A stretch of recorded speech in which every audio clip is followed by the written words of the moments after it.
ಸರ್ಕಾರಗಳು ತರುವಂತಹ ಎಲ್ಲ ಕಾನೂನುಗಳು ಸಮಾಜಮುಖಿಯಾಗಿರುತ್ತೆ ಅಂತ ಹೇಳಕ್ಕಾಗಲ್ಲ. ಮಹಿಳೆಯರ ರಕ್ಷಣೆಗಿರುವಂತಹ ಯಾವುದೇ ಕಾನೂನು, ಯಾವ ಕಾನೂನು ಪುಸ್ತಕ ಹುಡುಕಿದ್ರೂ ನಿಮಗೆ ಸಿಗೋದಿಲ್ಲ. ಅನೇಕ ಸಂದರ್ಭಗಳಲ್ಲಿ ಕೆಲವು ಕಾನೂನುಗಳನ್ನ ಸರ್ಕಾರಗಳು ತರುವಂತದ್ದು ಅವರ ವೋಟ್ ಬ್ಯಾಂಕಿಗೋಸ್ಕರ, ಪತ್ನಿಯ ಕಿರುಕುಳದಿಂದ ಬೇಸತ್ತು ಆತ್ಮಹತ್ಯೆಯಂತಹ ಘೋರ ನಿರ್ಧಾರವನ್ನು ತೆಗೆದುಕೊಳ್ತಾರೆ ಅಂದ್ರೆ, ಹಾಗಲೇ ಕಾನೂನಿನಲ್ಲಿ ಪುರುಷರಿಗೆ ಯಾವುದೇ ರಕ್ಷಣೆ ಇಲ್ವೇ? ಇದು ಕೇವಲ ಒಂದು ಪಕ್ಷವಾದಂತಹ ಕಾನೂನೇ? ನಮ್ಮ ದೇಶದ ಕಾನೂನು ವ್ಯವಸ್ಥೆ ಸರಿ ಇಲ್ವೇ? ಏನು ಕಾನೂನು ಇವತ್ತಿದೆ ಅದು ಮಹಿಳೆಯರ ಪರವಾಗಿ ಇದೆಯಲ್ಲ, ಇದು ಸರಿನಾ ಅನ್ನುವಂತ ಪ್ರಶ್ನೆ ಬಹಳ ದೊಡ್ಡ ಪ್ರಶ್ನೆಯಾಗಿ ಕಾಡ್ತಾ ಇದೆ. ಪುರುಷರಿಗೂ ಸಹ ಕಾನೂನಿನಲ್ಲಿ ಕೆಲವು ರಕ್ಷಣೆಗಳಿವೆ. ನಮ್ಮ ಹೆಮ್ಮೆಯ ಕರ್ನಾಟಕ ಟಿವಿಯ ಎಲ್ಲ ವೀಕ್ಷಕ ಬಂಧುಗಳಿಗೆ ತುಂಬು ಹೃದಯದ ಸ್ವಾಗತ. ನಮ್ಮ ಚಾನಲಿನ ಅನೇಕ ಉದ್ದೇಶಗಳಲ್ಲಿ ಒಂದು, ಜನರಿಗೆ ಕಾನೂನಿನ ಅರಿವು ಮತ್ತು ನೆರವನ್ನು ಉಂಟು ಮಾಡುವಂಥದ್ದಾಗಿದೆ. ಹಾಗಾಗಿ ಕಾನೂನು ಅನ್ನುವಂಥ ಒಂದು ದೊಡ್ಡ ಸಮುದ್ರದಲ್ಲಿ ಒಂದು ಬೊಗಸೆಯಷ್ಟು ನೀರನ್ನು ಮಾತ್ರ ಒಂದು ದಿವಸ ಹೇಳೋಕ್ಕೆ ಸಾಧ್ಯ.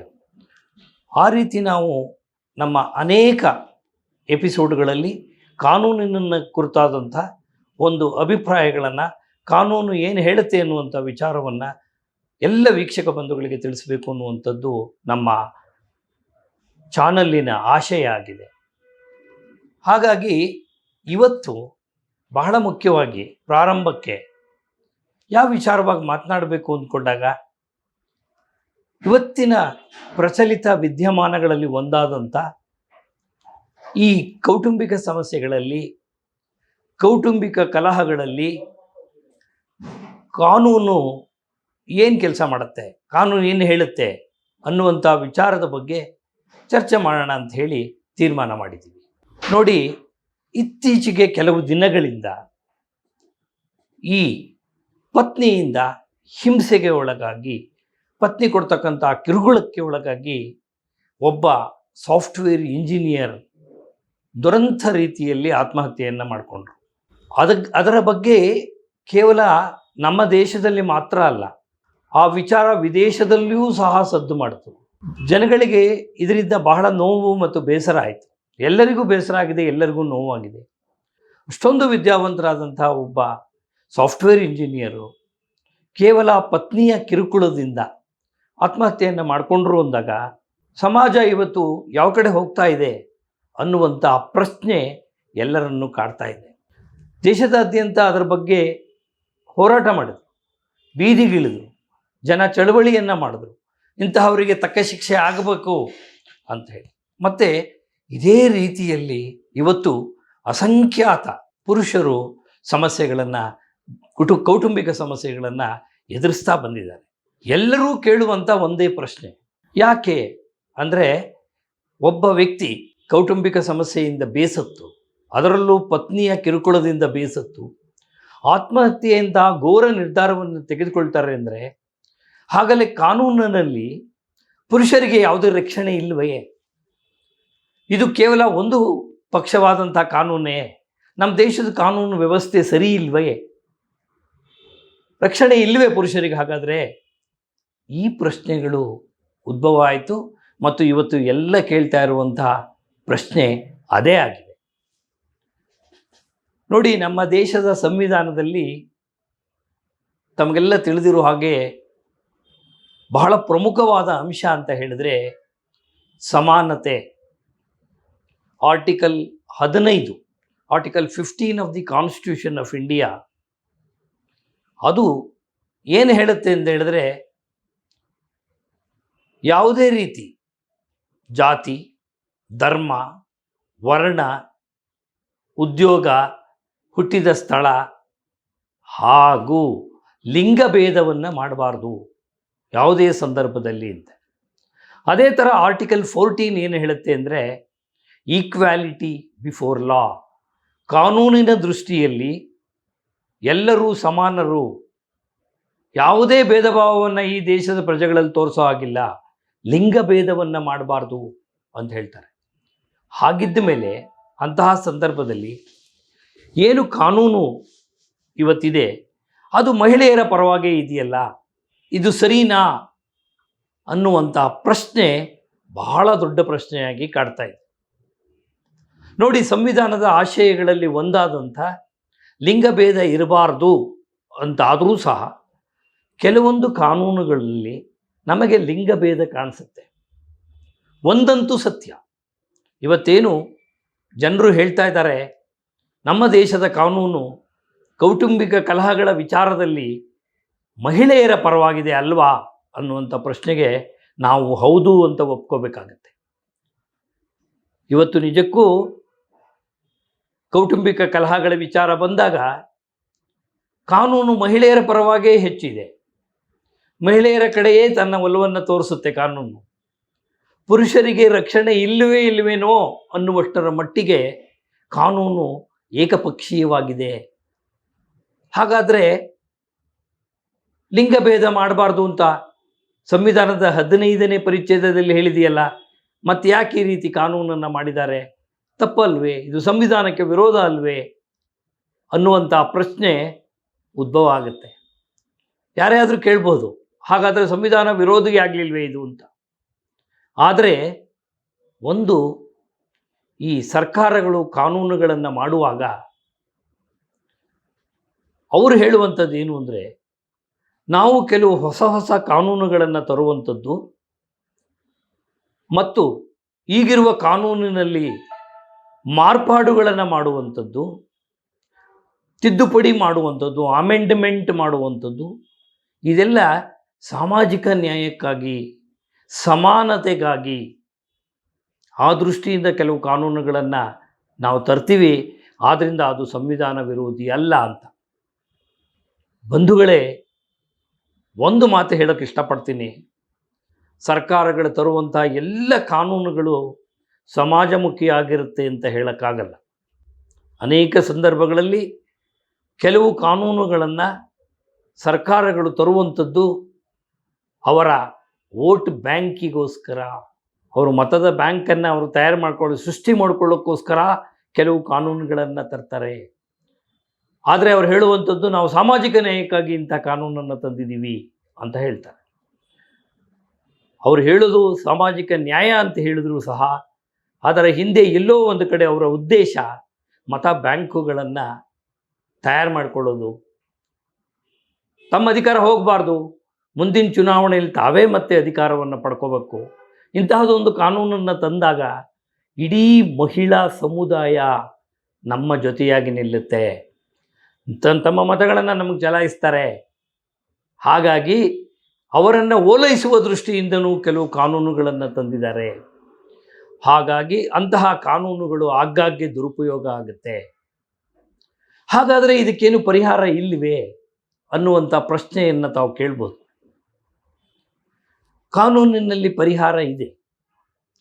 ಪುರುಷರು ಸಂಪೂರ್ಣವಾಗಿ ನಾವು ಅಸಹಾಯಕರು, ನಮಗೆ ಕಾನೂನಿನ ರಕ್ಷಣೆ ಇಲ್ಲ, ನನ್ನ ಪತ್ನಿ ಒಂದು ಪಕ್ಷ ಕೋರ್ಟಿಗೆ ಹೋದರೂ ನನ್ನ ಕತೆ ಮುಗೀತು, ನಾನು ಮತ್ತೆ ತಲೆ ಎತ್ತಕ್ಕಾಗಲ್ಲ, ಈ ರೀತಿಯ ಒಂದು ನೋವು, ಬೇಸರ ಇವತ್ತು ಪುರುಷ ಸಮುದಾಯದಲ್ಲಿ ಕಾಣಿಸ್ತಾ ಇದೆ. ಆದರೆ ಇದರ ನಡುವೆಯೂ ಪುರುಷರಿಗೂ ಸಹ ಕಾನೂನಿನಲ್ಲಿ ಕೆಲವು ರಕ್ಷಣೆಗಳಿದೆ. ನೋಡಿ, ಸರ್ಕಾರಗಳು ಕಾನೂನನ್ನು ಯಾವ ಉದ್ದೇಶ ಇಟ್ಕೊಂಡಾದರೂ ಮಾಡಲಿ, ಆದರೆ ನಮ್ಮ ನ್ಯಾಯಾಲಯಗಳು ಕಣ್ಣು ಮುಚ್ಕೊಂಡು ಕುಳಿತಿಲ್ಲ. ಯಾವುದೇ ವಿಚಾರ ನ್ಯಾಯಾಲಯದ ಮುಂದೆ ಹೋದಾಗ ನ್ಯಾಯಾಲಯ ಸರ್ಕಾರದ ಉದ್ದೇಶವನ್ನು ಗಮನ ಇಟ್ಕೊಂಡು ತೀರ್ಪು ಕೊಡಲ್ಲ. ಪ್ರತಿ ಕೇಸಿನ ವಿಚಾರವನ್ನು ತಿಳ್ಕೊಂಡು ಆ ಕೇಸಿನಲ್ಲಿ ನ್ಯಾಯಸಮ್ಮತವಾಗಿ ಯಾವ ತೀರ್ಪನ್ನು, ಕಾನೂನುಬದ್ಧವಾಗಿ ಯಾವ ತೀರ್ಪನ್ನು ಕೊಡಬೇಕೋ ಅದನ್ನೇ ಕೊಡ್ತಾರೆ. ಹಾಗಾದರೆ ಇವತ್ತಿನ ತನಕ ಇರುವಂಥ ಯಾವ ಕಾನೂನಿನಲ್ಲಿ ಪುರುಷರ ರಕ್ಷಣೆಗೋಸ್ಕರ ಯಾವ ಕಾನೂನಿದೆ, ಅವರಿಗೋಸ್ಕರ ಯಾವುದಾದ್ರೂ ಒಂದು ವಿಶೇಷವಾದ ಕಾನೂನು ಇದೆಯಾ ಅನ್ನುವಂಥ ಪ್ರಶ್ನೆಯನ್ನು ನೀವು ಕೇಳಿದರೆ ಖಂಡಿತ ಇಲ್ಲ. ಕಾನೂನಿನಲ್ಲಿ ಮಹಿಳೆಯರ ರಕ್ಷಣೆಗಿರುವಂತಹ ಯಾವುದೇ ಕಾನೂನು, ಯಾವ ಕಾನೂನು ಪುಸ್ತಕ ಹುಡುಕಿದ್ರೂ ನಿಮಗೆ ಸಿಗೋದಿಲ್ಲ. ಒಬ್ಬ ಪತಿ ಹೋಗಿ ಪೊಲೀಸರ ಮುಂದೆ ಕೂತು ನನ್ನ ಪತ್ನಿ ಬಗ್ಗೆ ನಾನೊಂದು ದೂರು ಕೊಡ್ತಾ ಇದ್ದೀನಿ, ದಯವಿಟ್ಟು ಸ್ವೀಕರಿಸಿ ಅಂದರೆ ಪೊಲೀಸ್ನವ್ರು ಕೇಳ್ತಾರೆ, ಯಾವ ಕೇಸಲ್ಲಿ ನಿನ್ನ ಸೆಕ್ಷನ್ನಲ್ಲಿ ನಿನ್ನ ಮೇಲೆ ಆಕೆ ಮೇಲೆ ನಾನು FIR ಹಾಕಲಿ ಹೇಳಪ್ಪ, ಇಲ್ವಲ್ಲ, ಯಾವುದೇ ಆ ರೀತಿಯ ಒಂದು ಕಾನೂನಿನ ಅವಕಾಶ ಇಲ್ವಲ್ಲ. ಅಂದಮೇಲೆ ನಾವು ಹೇಗೆ ತಾನೇ ನಿನಗೆ ನ್ಯಾಯವನ್ನು ಕೊಡೋಕ್ಕಾಗುತ್ತೆ, ನೀನು ಕೋರ್ಟಿಗೆ ಹೋಗು ಅಂತ ಹೇಳ್ತಾರೆ. ಅದೇ ಒಬ್ಬ ಮಹಿಳೆ ಹೋಗಿ ಪತಿಯ ಮೇಲೆ ದೂರನ್ನು ಕೊಟ್ಟರೆ, ಸಾಮಾನ್ಯವಾಗಿ ವಿವಾಹಿತ ಮಹಿಳೆಯರೇ ಹೆಚ್ಚಿನ ದೂರನ್ನು ಕೊಡುವಂಥದ್ದು. ಆ ರೀತಿ ದೂರನ್ನು ಕೊಟ್ಟಾಗ ಪೊಲೀಸಿನವರು ಅನಿವಾರ್ಯವಾಗಿ FIR ಅನ್ನು ರಿಜಿಸ್ಟರ್ ಮಾಡಬೇಕಾಗುತ್ತೆ. ಬೇರೆ ದಾರಿ ಇಲ್ಲ. ಒಬ್ಬ ವಿವಾಹಿತ ಮಹಿಳೆ ಬಂದು ತನ್ನ ಪತಿಯ ವಿರುದ್ಧ ದೂರು ಕೊಟ್ಟಾಗ ಅವರು FIR ಅನ್ನು ಮಾಡಬೇಕಾಗುತ್ತೆ. ಸಾಮಾನ್ಯವಾಗಿ ವಿವಾಹಿತ ಮಹಿಳೆಯರು ಪುರುಷರ ಮೇಲೆ, ತಮ್ಮ ಪತಿಯ ಮೇಲೆ ಮತ್ತು ಪತಿಯ ಕುಟುಂಬದವರ ಮೇಲೆ ಕೊಡುವಂಥ ದೂರು ಅಂದರೆ ವರದಕ್ಷಿಣೆಯ ಹಿಂಸೆ. ವರದಕ್ಷಿಣೆ ಹಿಂಸೆ ಕೊಡ್ತಾ ಇದ್ದಾರೆ ನನಗೆ ಅಂತ ಕೊಡ್ತಾರೆ. ಯಾಕೆಂದರೆ ನಮ್ಮ ಹಿಂದಿನ IPCಯಲ್ಲಿ, ಇಂಡಿಯನ್ ಪೀನಲ್ ಕೋಡಲ್ಲಿ 498A 498A, ಇದು ಗೊತ್ತಿಲ್ಲದೆ ಇರೋರೇ ಇಲ್ಲ. ಇದರಡಿಯಲ್ಲಿ ದೂರನ್ನು ಕೊಟ್ಟು ಇದರಡಿಯಲ್ಲಿ ಅವರು FIR ಅನ್ನು ಹಾಕಿಸ್ತಾ ಇರ್ತಾರೆ ಪತಿ ಮತ್ತು ಪತಿಯ ಕುಟುಂಬದವರ ಮೇಲೆ. ಅಲ್ಲಿಗೆ ಪ್ರಾರಂಭ ಆಯಿತು. ಪತಿಯ ಮನೆಯವರಿಗೆ ಹಿಂಸೆ, ಗಲಾಟೆ, ಪೊಲೀಸು, ಬಂಧನ, ಜಾಮೀನು, ಈ ಎಲ್ಲ ಪ್ರಕ್ರಿಯೆಗಳು ಪ್ರಾರಂಭ ಆಗುತ್ತೆ. ಸಂಪೂರ್ಣವಾಗಿ ಕುಟುಂಬದಲ್ಲಿ ಶಾಂತಿ ಹೊರಟು ಹೋಗುತ್ತೆ. ಪ್ರಕ್ಷುಬ್ಧ ವಾತಾವರಣ ಉಂಟಾಗುತ್ತೆ ಕುಟುಂಬದಲ್ಲಿ. ಇದರಿಂದಾನೇ ಇವತ್ತು ಪುರುಷರು ಬೇಸತ್ತು ಹೋಗಿರುವಂಥದ್ದು. ಯಾವಾಗ ಇಂಡಿಯನ್ ಪೀನಲ್ ಕೋಡಲ್ಲಿ 498A ಇತ್ತೋ, ಅದು ಈ ನಮ್ಮ ಹೊಸ ಭಾರತೀಯ ನ್ಯಾಯ ಸಂಹಿತ ಅಂತ ಏನು 1/7/2024 ಜಾರಿಗೆ ತಂದಿದ್ದಾರೆ, ಅದರಲ್ಲಿ ಸೆಕ್ಷನ್ 85 ಕೆಳಗಡೆ ಅದೇ ರೀತಿ ವರದಕ್ಷಿಣೆ ಹಿಂಸೆಯನ್ನು ಕೊಡುವಂಥದ್ದು ಉಲ್ಲೇಖ ಆಗಿದೆ. ಹಾಗಾಗಿ ಈಗ ಏನು ಒಂದು ಪ್ರಶ್ನೆ ಕಾಡೋದು ಅಂತ ಹೇಳಿದ್ರೆ, ವರದಕ್ಷಿಣೆ ಹಿಂಸೆ ಇರುತ್ತೋ ಇಲ್ವೋ ನೋಡಿ. ಈ ಹೆಣ್ಣು ಮಕ್ಕಳಿಗೆ ವರದಕ್ಷಿಣೆಯ ಹಿಂಸೆ ಆಗ್ತಾ ಇದೆ, ತೊಂದರೆ ಆಗ್ತಾ ಇದೆ ಅನ್ನೋದು ಈ 3 ದಶಕಗಳ ಹಿಂದೆ, ಈಗೊಂದು 30 ವರ್ಷಗಳ ಹಿಂದೆ ನಿಜ ಇತ್ತು. ಈಗೊಂದು 30 ವರ್ಷದ ಹಿಂದೆ ನೀವು ದಿನಪತ್ರಿಕೆಯನ್ನು ತಿರುಗಿಸಿದ್ರೆ 1-2 ವರದಕ್ಷಿಣೆಯ ಸಾವಿನ ಪ್ರಕರಣ ಇರ್ತಾ ಇತ್ತು. ವರದಕ್ಷಿಣೆ ಹಿಂಸೆ ಇತ್ತು, ನಿಜ, ಇಲ್ಲ ಅಂತಲ್ಲ. ಆದರೆ ಯಾವುದೇ ಕಾನೂನು ಎಲ್ಲ ಕಾಲಕ್ಕೂ ಪ್ರಸ್ತುತವಾಗಿರುವುದಿಲ್ಲ. ಕಾಲ ಕಳೆದಂತೆಲ್ಲ ಕೆಲವು ಕಾನೂನುಗಳು ಅಪ್ರಸ್ತುತ ಅನಿಸುತ್ತೆ. ಇವತ್ತು ವರದಕ್ಷಿಣೆ ಎನ್ನುವಂಥ ಪದ ಜನಗಳ ಬಾಯಿಂದ ಹೊರಟೋಗ್ತಾ ಇದೆ. ಯಾಕೆ ಅಂತ ಹೇಳಿದ್ರೆ, ಆಗ ಹೇಗಾದರೂ ಮಾಡಿ ತಮ್ಮ ಮಗಳನ್ನ ಒಂದು ಒಳ್ಳೆ ಮನೆ ಸೇರಿಸ್ಬೇಕು ಅಂತ ತಂದೆ ತಾಯಿ ಸಹ ವರದಕ್ಷಿಣೆ ಕೊಡೋಕೆ ರೆಡಿ ಇರ್ತಾಯಿದ್ರು. ಹುಡುಗನ ಕಡೆಯವರು ಕೂಡ ವರದಕ್ಷಿಣೆಯನ್ನು ಕೇಳ್ತಾ ಇದ್ರು, ವರದಕ್ಷಿಣೆ ಕೊಡ್ತಾ ಇದ್ರು, ತಗೋತಾ ಇದ್ರು. ಕೊಟ್ಟಿದ್ದ ವರದಕ್ಷಿಣೆ ಸಾಕಾಗಲ್ಲ ಅಂತ ಹಿಂಸೆ ಕೊಡ್ತಾ ಇದ್ರು. ಅದಕ್ಕಾಗಿ ಹೆಣ್ಣು ಮಕ್ಕಳು ಆತ್ಮಹತ್ಯೆ ಮಾಡ್ಕೊಳ್ತಾ ಇದ್ರು. ಕೆಲವೊಂದು ಸಂದರ್ಭಗಳಲ್ಲಿ ಕೊಲೆಯಾಗಿರೋದು ಉಂಟು. ಅಂದರೆ ವರದಕ್ಷಿಣೆ ಹಿಂಸೆ ಇತ್ತು, ಅದು ಆ ಕಾಲಕ್ಕೆ ಆ ಕಾನೂನು ಪ್ರಸ್ತುತವಾಗಿತ್ತು. ಆದರೆ ಇತ್ತೀಚೆಗೆ ಈ ಕೆಲವು 1-2 ದಶಕಗಳಿಂದ ಸಾಮಾಜಿಕವಾಗಿ ಬಹಳ ದೊಡ್ಡ ಪರಿವರ್ತನೆ ಆಗಿದೆ. ಹೆಣ್ಣು ಮಕ್ಕಳು ಮೊದಲಿನಂತೆ ಅಸಹಾಯಕರಲ್ಲ. ಇವತ್ತು ಅವರು ಸ್ವಾವಲಂಬಿಗಳಾಗ್ತಾ ಇದ್ದಾರೆ, ಹೆಚ್ಚಿನ ವಿದ್ಯಾವಂತರಾಗ್ತಿದ್ದಾರೆ. ತಮ್ಮ ಕಾಲ ಮೇಲೆ ತಾವು ನಿಂತ್ಕೊಳ್ಳೋದಕ್ಕೆ ಏನೆಲ್ಲ ಪ್ರಯತ್ನವನ್ನು ಅದನ್ನು ಮಾಡ್ತಾರೆ ಮತ್ತು ನಿಂತ್ಕೋತಾರೆ. ಹೀಗಿರುವಂಥ ಸಂದರ್ಭದಲ್ಲಿ ವರದಕ್ಷಿಣೆಯನ್ನು ಕೊಟ್ಟು ಮದುವೆ ಮಾಡಿಕೊಳ್ಳುವಂಥ ಯಾವುದೇ ಪ್ರಸಂಗ ಬರೋದಿಲ್ಲ. ಅದಕ್ಕಾಗಿ ವರದಕ್ಷಿಣೆ ಅನ್ನುವಂಥದ್ದು ಇತ್ತೀಚೆಗೆ ಅಪ್ರಸ್ತುತ ಅಂತ ಅನಿಸುತ್ತೆ. ಆದರೆ ಅದಕ್ಕೆ ಸಂಬಂಧಿಸಿದ ಕಾನೂನು ಮಾತ್ರ ಇನ್ನೂ ಜೀವಂತವಾಗೇ ಇದೆ. ಇವತ್ತಿಗೂ ಆ ಕೇಸನ್ನು, ವರದಕ್ಷಿಣೆ ಹಿಂಸೆ ಕೇಸನ್ನು ಪೊಲೀಸ್ ಸ್ಟೇಷನ್ಗಳಲ್ಲಿ ರಿಜಿಸ್ಟರ್ ಮಾಡ್ತಾರೆ.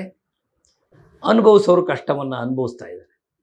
ಆದ್ದರಿಂದ ಬಂಧುಗಳೇ, ಈ ವಿಚಾರವಾಗಿ ಮಾತನಾಡಲಿಕ್ಕೆ ಒಂದು ಎಪಿಸೋಡ್ ಸಾಕಾಗೋದಿಲ್ಲ.